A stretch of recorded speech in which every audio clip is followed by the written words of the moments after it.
PSI constable બંને માટે કે આટલી ગેરલાયકાતો હોય શારીરિક તમારે, તો તમે ફોર્મ નથી ભરી શકતા. તો શું આવે એમાં? એક વાંકા ઢીંચણવાળા, નોકની, ફૂલેલી છાતી, પિજન ચેસ્ટ, ત્રાસી આંખ, સ્ક્વિન્ટ આઈ, સપાટ પગ, ફ્લેટ ફીટ, કાયમની અતિશય ફૂલેલી નસ, વેરિકોઝ વેઇન્સ કહેવાય, પગમાં થતી હોય વધારે પડતી, ફૂલેલો અંગૂઠો, હેમર ટોઝ, અસ્થિભંગ અંગ એટલે કે ફ્રેક્ચર્ડ લિમ્બ, સડેલા દાંત, ડિકેડ ટીથ, તમાકુ વગેરે ખાતા હો તો ન ખાતા. મારા પોલીસ કોન્સ્ટેબલ અને પીએસઆઈના વાંચુક મિત્રો, અભ્યર્થીઓ બધા, તો તમાકુ પાન મસાલા ખાવાની આદત ખરાબ છે, કાઢી નાખજો બને તો.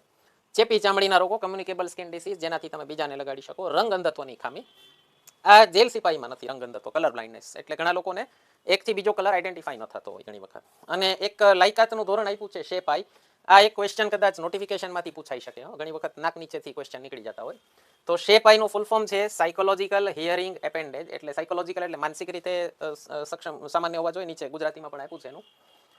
હિયરિંગ એટલે શ્રવણ શક્તિ, એપેન્ડેજ એટલે આઉટસાઇડ કામ બધું કરવા માટે સક્ષમ હોવા જોઈએ. Physical capacity for normal work, normally કંઈ પણ તમે શારીરિક કાર્ય કરી શકવા જોઈએ, પોલીસ માટે છે. આઈસાઇટ, દ્રષ્ટિ સારી હોવી જોઈએ. અને બીજું કીધું છે આઈ એટલે fit in all રિસ્પેક્ટ્સ two perform normal professional functions under inch of the above mentioned heads, એટલે આ બધાય પાંચેયમાં સામાન્ય રીતે તમે સામાન્ય વ્યવસાયિક કાર્યો કરવા સંપૂર્ણ રીતે સક્ષમ હોવા જોઈએ, નહીતર તમે આ ફોર્મ નથી ભરી શકતા.